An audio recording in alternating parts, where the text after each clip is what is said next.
Bonjour à toutes et tous, c'est AO. Alors aujourd'hui je m'essayais un exercice un petit peu différent. J'avais déjà fait quelques lives et enregistrements de parties multi avec un groupe d'amis, mais c'était vraiment bon voilà sur le principe de juste lancer le live et l'enregistrement sans commentaires, sans spécialement d'interaction, juste voilà diffuser le jeu pour qui voulait regarder, également pour quelques amis qui étaient parfois intéressés par nos parties, mais il n'y avait pas spécialement de démarche on va dire, d'accompagnement et de création de contenu à proprement parler. Donc voilà, j'avais envie de m'essayer un peu à ça, et je suis tombé l'autre jour sur un live de l'ami Koinski, que vous connaissez probablement, qui jouait à ce petit jeu Strange Horticulture, et qui m'a bien inspiré. Donc voilà, quand j'ai vu que le concept me plaisait bien, j'ai pas poussé plus loin, j'ai pas voulu me spoiler parce que ça a l'air d'être un jeu où il y a quand même une histoire et voilà, j'avais vu que les mécaniques avaient l'air sympathiques, c'est un jeu très chill, pas de gameplay très complexe, ce qui va me permettre de me concentrer un peu sur le commentaire et on va dire faire mes armes sur cet exercice-là, qui est un peu particulier, il faut bien le reconnaître, de parler seul. Et donc, c'est fait par un duo de deux frères qui est en Angleterre, euh, du Royaume-Uni, et qui se répartissent les tâches. Donc l'un fait la partie développement code et l'autre fait la partie graphique. Et donc ce jeu-ci est sorti début 2022, en janvier 2022. Et ils ont plus récemment, en septembre dernier, septembre 2025, donc j'enregistre en décembre 2025, sorti la suite, en tout cas dans le même univers, Strange Antiquities, qui a l'air de reprendre un peu les mêmes mécaniques, en tout cas le même principe, c'est-à-dire un petit peu du point and click et pas mal d'observations, pas mal de déductions. Il s'agit pour Strange Horticulture de identifier et fournir à des clients qui en font la demande des plantes particulières, plantes, champignons, selon leurs propriétés et selon les effets qu'elles vont avoir, et bénéfiques ou moins bénéfiques, et pour répondre à la demande des 10 clients. Donc voilà, ça semblait assez sympathique. Je pense pas qu'il y ait spécialement la possibilité de perdre. L'ambiance est sympa, il y a l'air d'avoir un petit peu un habillage autour qui est cool. Et voilà, c'est très posé, donc ça me semblait bien correspondre pour une première tentative de vidéo. C'est édité par Iceberg Interactive. Alors on les connaît quand même un peu, hein, c'est ceux qui nous ont apporté la série des Endless, en tout cas les deux premiers, Endless Space, puis Endless Legend, pardon, puis Endless Space. Par la suite, c'était plus eux, mais en tout cas, voilà, on va dire que c'est leur fait d'armes les plus notables. Et donc, ils éditent ces deux petits jeux bien sympathiques. Alors, a priori, il y a une dizaine d'heures de jeu pour Stranger Horticulture. Antiquities, j'ai pas encore vérifié, mais voilà, je vais déjà essayer dans un premier temps d'arriver au bout de cette aventure-là, et puis voir si ça rencontre un peu d'intérêt, voir si moi l'exercice me convient, et je vous remercie d'embarquer avec moi si vous regardez la vidéo. Alors j'ai pas du tout essayé, j'ai juste fait quelques petits réglages audio, donc je sais pas du tout ce qu'il en est. Je m'excuse par avance, j'ai l'habitude de faire mes jeux en anglais, donc je ferai les traductions de la plupart des textes quand ce sera possible. Et puis, si ça pose problème, je verrai pour basculer en français, mais en général, je préfère la VO. Ça évite les problèmes de traduction, et puis j'ai l'habitude comme ça. Donc on va démarrer.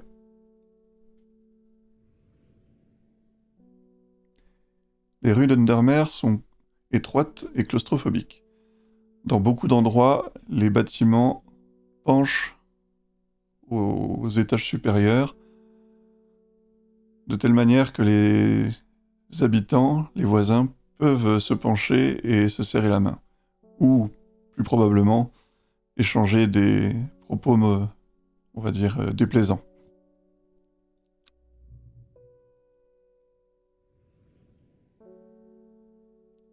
Strange Horticulture est une petite boutique située à l'écart des principaux lieux de vie, mais il a l'avantage d'être l'un des quelques bâtiments à Undermeer isolés. Les plantes, comme vous avez pu le remarquer, ont besoin de lumière. Et la lumière est rare au niveau de la rue dans cette ville, dans ce village.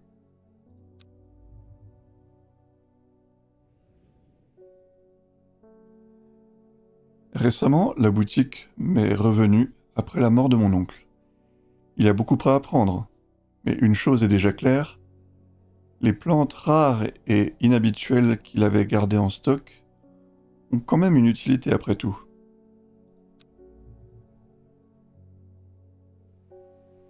Voilà, donc bon, bah écoutez, assez classique, hein, comme dans Stardew Valley ou beaucoup d'autres jeux du genre, vous héritez d'un nouveau lieu, il va falloir découvrir le métier et vous familiariser également avec les habitants, a priori.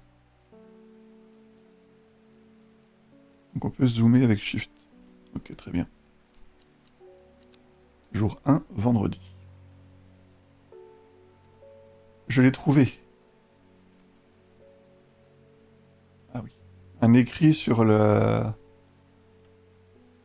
l'évasive Wandering View. Venez à la librairie d'Ambleside et je vous dirai tout à son propos. J'ai même trouvé quelque chose sur la Gilded Dendra qui pourrait vous intéresser. Simone. PS, faites une gratouille à Elébor derrière l'oreille de ma part. Une petite gratouille au chat. Bon, déjà, un jeu qui a un chat ne peut pas être complètement mauvais. Donc, on a accès à un petit tiroir de curiosité. Alors, comme je le disais, hein, j'ai vu le live de Koinski, donc j'ai déjà un petit peu une familiarité avec l'interface et avec un peu, on va dire, les principales actions qu'on peut faire. Ça nous fera gagner un peu de temps. Donc, ce ne sera pas une découverte à 100%, mais j'ai vraiment regardé que le début du live, donc il n'y a pas grand-chose que je sache de l'histoire par la suite.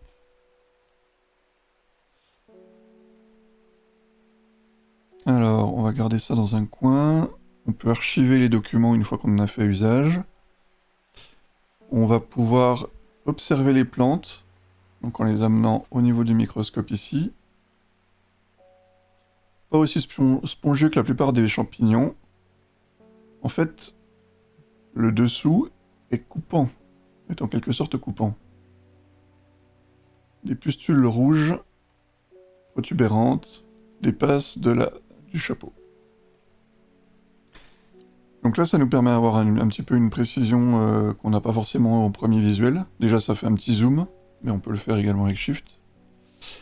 Et ça nous permet d'avoir des informations supplémentaires sur le toucher ou des choses qui n'apparaissent pas forcément au premier regard. Ça nous serait utile. On peut également mettre des petites étiquettes pour mettre le nom des plantes qu'on a identifiées correctement par la suite. Alors j'ai également, pour être très clair, activé l'auto-labelling, donc qui va faire que une fois qu'on a donné la bonne plante à un client, l'étiquette va automatiquement être mise dessus. Je pense que c'est plus simple, il n'y a pas de grand intérêt à écrire manuellement. Alors ça, je ne sais pas ce que c'est, ça n'a pas été... Ça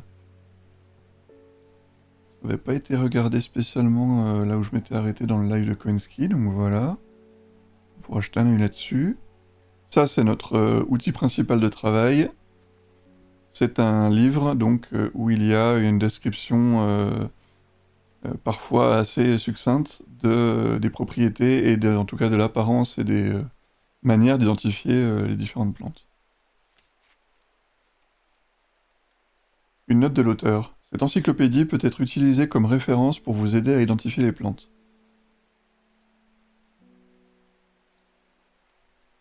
Ah oui, notez que là où j'ai inclus des schémas, ceux-là ne sont pas toujours destinés à aider à l'identification. Souvent la description sera plus utile. Vous sera plus utile. Souvenez-vous de prendre un soin particulier quand vous traitez avec des plantes empoisonnées. Bien sûr. Je n'accepte aucune responsabilité si vous deviez vous blesser ou mourir. par résultat d'un mauvais usage de cette encyclopédie. WV, je ne sais pas encore qui c'est. Donc voilà, on a déjà un petit peu un index et on va dire un petit inventaire de quelques plantes qu'on connaît, en tout cas dont on connaît quelques propriétés, avec parfois un schéma. Donc c'est intéressant, on peut faire un clic droit pour zoomer. Ok, très bien. Je sais pas si on peut le refermer le livre. Non, je ne fais pas ça. Ah, comme ça. Ouais, on le referme. Ok. Donc les archives. Ah, on a un autre papier. Plantes dangereuses. Ouais, poussent de manière éparse dans les montagnes, dans les collines, au nord-est de Buckbarrow. Gardez le secret. Ok. Alors, ouais. Il y a une map également.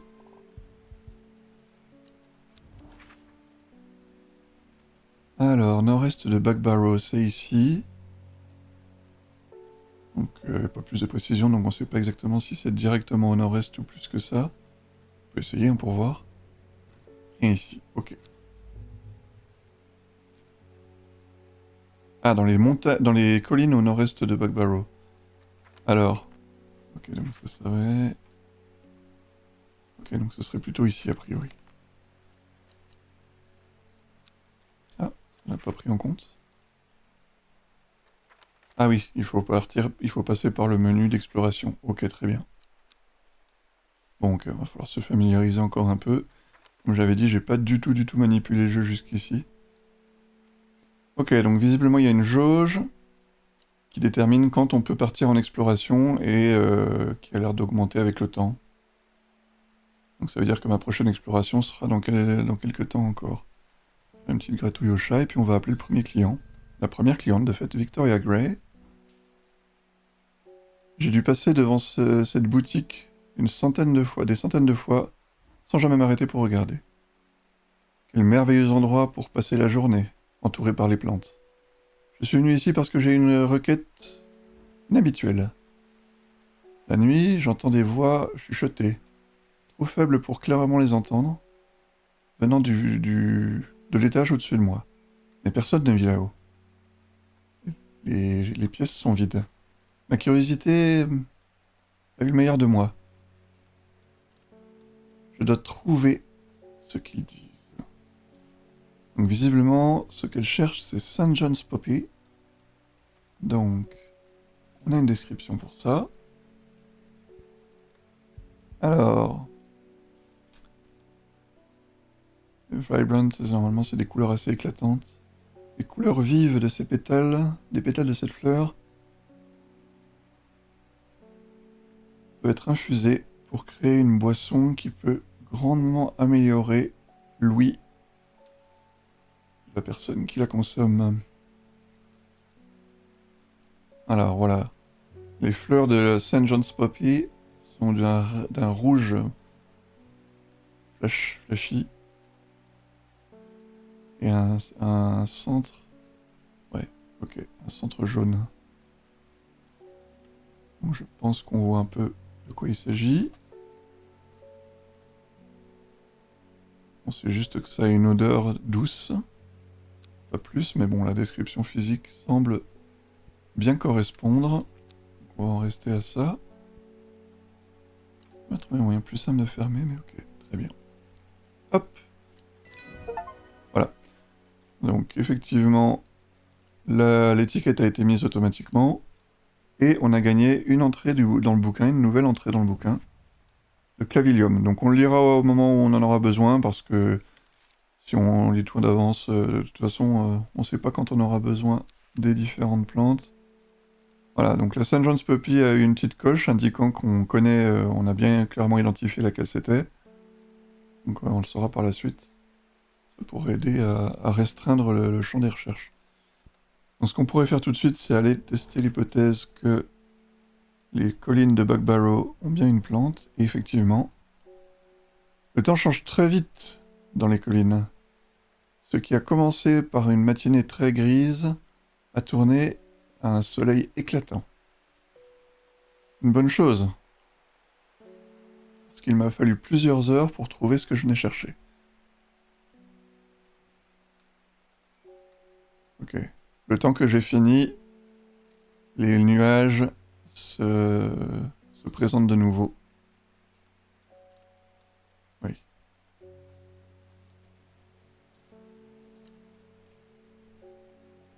Effectivement. Donc on peut collecter la plante qu'on a trouvée. Ah, nouvelle plante. Qui va se ranger sur les étagères. Alors de ce que j'ai vu, il n'y a quand même pas de manière extrêmement simple d'organiser... voilà. On a quand même un... Ah, avec un clic droit, ça va directement mettre en inspection. Ça, c'est intéressant. Ok. Mais on n'a pas de manière simple de naviguer. Alors, est-ce que les flèches... Non, il faut jouer forcément avec la souris. Ça, c'est pas forcément le plus pratique. Et donc, il n'y a pas forcément de manière automatique ni simple d'organiser ces plantes. Donc ça, on verra comment on le fait au fur et à mesure. Mais en tous les cas, on a fait bon usage... Ah, comment on replie ça? Voilà. On a fait bon usage du petit papier. D'ailleurs, il a pris une coche, lui aussi. Ok, donc il va partir dans les archives. Donc là, il faudrait que j'aille à la librairie d'Humbleside pour avoir plus d'informations sur ce papier-ci. Et on a satisfait notre premier client. Alors, j'essaierai de faire des petites vidéos dans un premier temps d'à peu près une demi-heure, si je peux.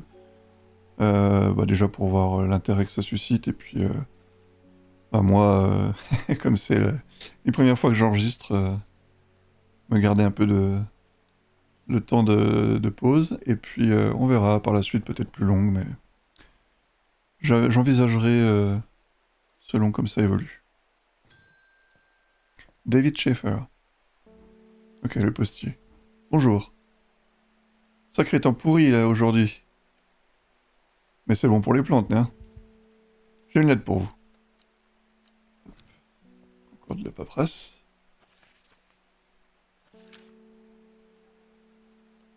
Gosford, c'est une ville horrible. J'ai été battu et volé et laissé pour mort dans les rues.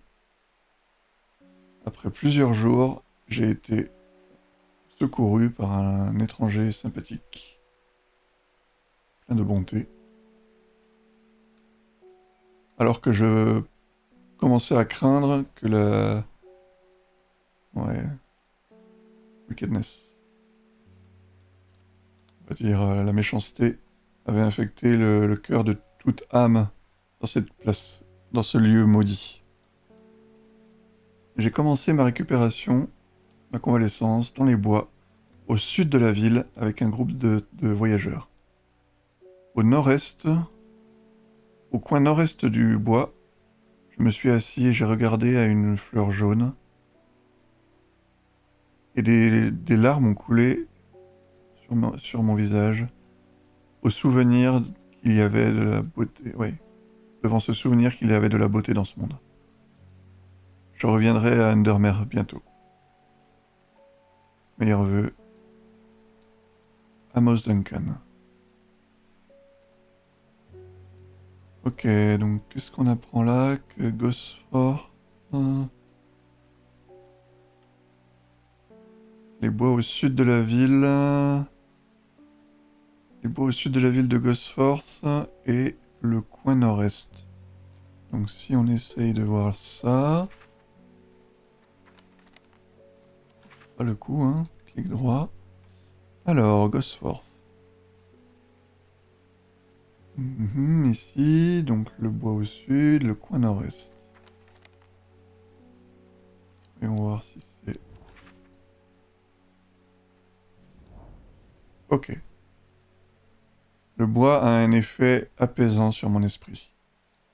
Ça me fait du bien de m'échapper dans la nature, m'évader dans la nature, loin de la puanteur et du vacarme d'Undermere. Cela ne me prend pas longtemps avant de repérer une fleur jaune éclatante parmi les arbres. Donc on a trouvé ce qu'on venait chercher.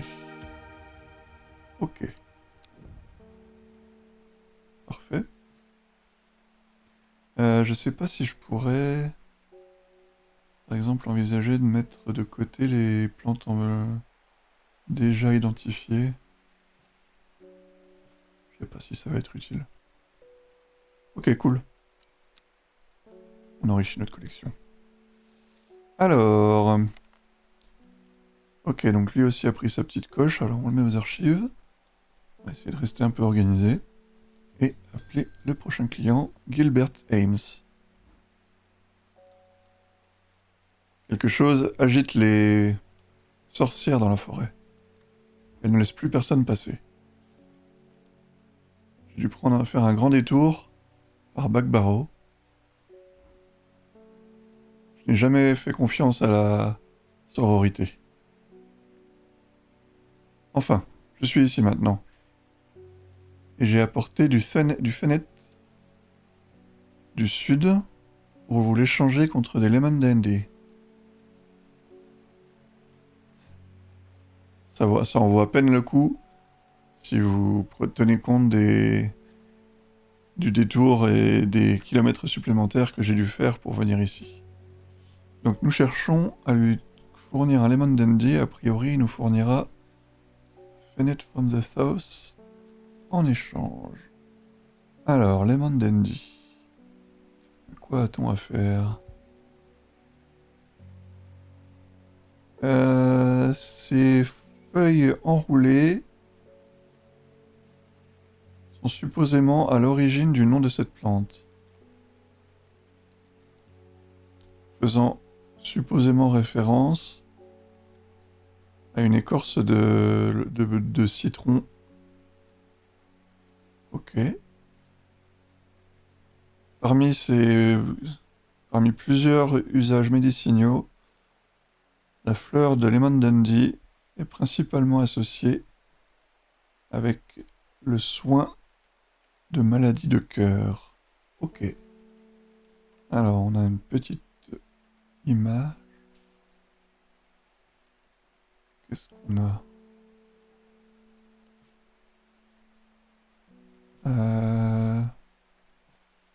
Je pourrais regrouper les champignons. Je sais pas si on aura des descriptions spécifiques. Ah oui, on peut arroser les... Non, comment ça marche? Bon, on va mettre ça là. Ok, on va regrouper un peu vers le centre parce que sinon ça va faire scroller beaucoup pour pas grand-chose. Alors... C'est bon, plus rien à droite? Non. Qu'est-ce qu'on a qui ressemble plus ou moins à ça? Il y a ça. Donc on sait qu'il y a des... On sait qu'il y a des... Ouais. Ça ressemble pas mal ça. Les feuilles enroulées de la description. Ça me plaît bien. Je vais les mettre là. Ça ressemble un peu, mais les feuilles sont pas spécialement enroulées. Il n'y a aucune description de couleur ni quoi que ce soit. Bon. Après, ça parle de citron, donc peut-être du jaune, mais... On n'a pas grand-chose en fleurs jaunes.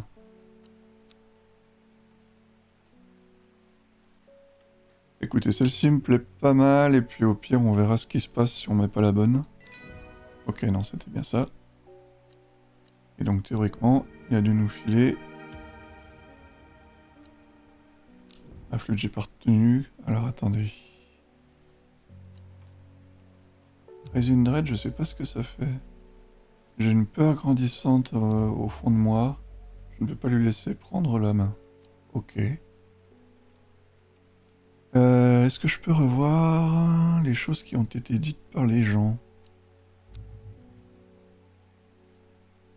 Non, pas là. Parce qu'il m'a donné le nom, c'était machin from the South. Au pire, c'est pas très grave de toute façon.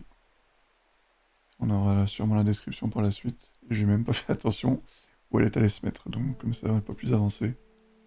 Bon. Je sais pas si je peux déjà me rendre...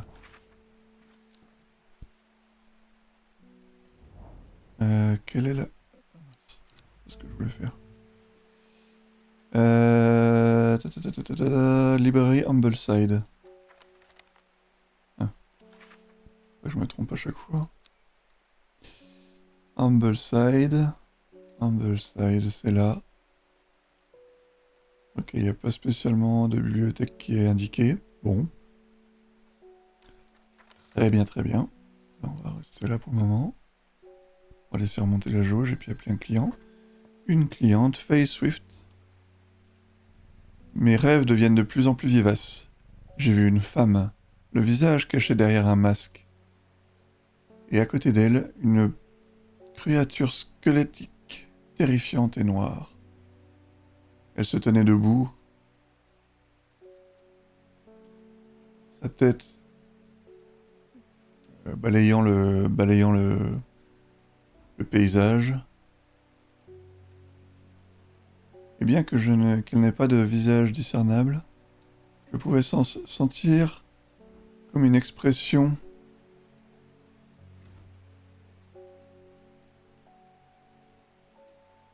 sur ses features, c'est les détails du visage. Il apparaissait en train de rire. Mais pas le rire joyeux d'un enfant. Un rire malade, horrible. Oui, qui m'a glacé comme le premier souffle d'hiver. Et ces quelques semaines écoulées sont devenues pires. J'ai besoin de dormir. Ok. Bon, ça c'est assez classique comme usage médicinal. Donc Forest Comfrey. Bien sûr, la carte. Alors, le camphre de la forêt. Qu'est-ce qu'on a à lui offrir à la brave dame? Des petites fleurs en groupe. Ça semble pas mal. Ok, celui-ci dit on voit pas les étamines. Je vais la mettre de côté mais sans certitude.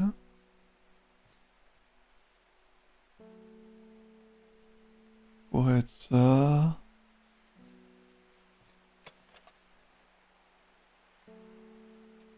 Yellow flowers. Alors qu'est-ce qu'ils disent? Hop hop hop.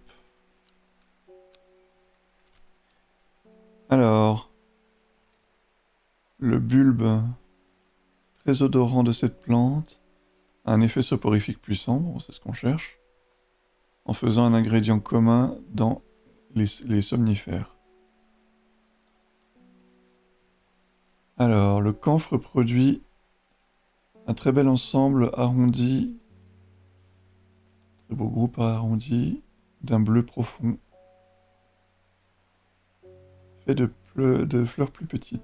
Ok. Bleu. Allons.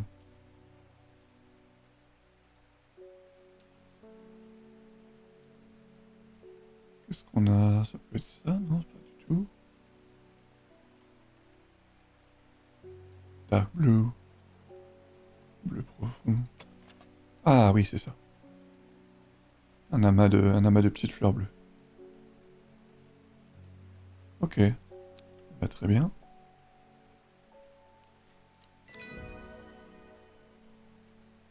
Ok. Et on a eu le Butterdale en échange. Très bien, une de plus. Ok, alors, eh bien écoutez, on va s'arrêter là, puisque ça fait à peu près une demi-heure. Je vous remercie si vous avez suivi cette première vidéo, et puis je vous dis à bientôt pour la suivante, si tout va bien.